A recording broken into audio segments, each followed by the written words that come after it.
Დაუბრუნდეთ კავკასიის ალბანეთის სახელწოდების ისტორიას. Როგორ მოვედით ამ დასახელებამდე? დიდი ალბათობით ალბანეთის პირვანდელი დასახელება ირანულიდან წარმოიშვა, რაც გასაკვირი არ არის. საქართველოს საერთაშორისო დასახელებაც სწორედ ძველი ირანული დასახელებიდან უნდა მომდინარეობდეს, რომელიც თარგმანში მგლების ქვეყანას ნიშნავდა. ისევ კავკასიის ალბანეთს დაუბრუნდეთ. ძველად ალბანეთს ირანელები ართანს ან არდანს უწოდებდნენ. დროთა განმავლობაში ამ სახელწოდებამ სახეცვლილება განიცადა. სავარაუდოდ ჯერ ალდვანი გახდა, შემდეგ ალვანი ან ალბანი და ბოლოს არანი. სწორედ არანის სახეცვლილი ფორმა უნდა იყოს ქართულ წყაროებში არაერთხელ ნახსენები რანი. ზოგადად ქართულ ისტორიოგრაფიაში ალბანეთის დასახელებებს შორის ყველაზე ხშირად რანი, მოვაკანი, ჰერეთი და ალვანეთი გვხვდება. შუა საუკუნეებში ეს სახელი საქართველოს მეფეთა ტიტულატურაშიც გვხვდება. გავიხსენოთ ეს ჩამონათვალი: მეფე აფხაზთა, ქართველთა, რანთა და კახთა, სომეხთა. აქ ნახსენებ რანებში სწორედ კავკასიის ალბანელთა იმდროინდელი შთამომავლები მოიაზრებიან.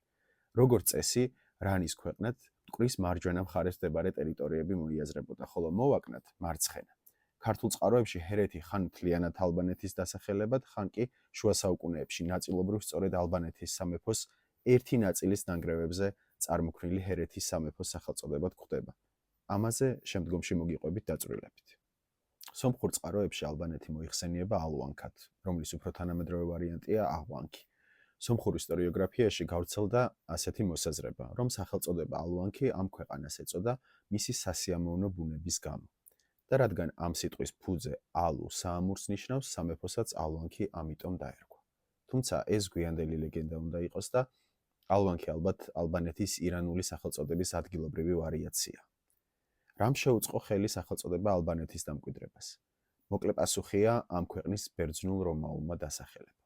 ძველ ბერძნულში თავდაპირველად არ იყო ვ-ს აღმნიშვნელი ასობგერა. გარკვეულ ეტაპზე ეს მოცემულობა შეიცვალა, თუმცა უკვე გვიანი იყო, რადგან ბერძნულ-რომაულ სამყაროში ამ ქვეყნის დასახელება უკვე დამკვიდრებული იყო როგორც ალბანეთი. ასე შემოგრჩა დასახელება ალბანია, ალბანეთი თანამედროვე ენებში. იმის მიუხედავად, რომ დღესდღეობით სამეცნიერო წრეებშიც მეტწილად უკვე ტერმინი ალბანეთია დამკვიდრებული ან კავკასიის ალბანეთი, ალბათ აჯობებდა გამოგვეყენებინა ალვანეთი. თუმცა ამ ეტაპზე შეცდომა არც ერთია და არც მეორე. გმადლობთ ყურადღებისთვის. შემდეგ ვიდეოში ვისაუბრებთ ალბანეთის სახელმწიფოს ადგილმდებარეობაზე.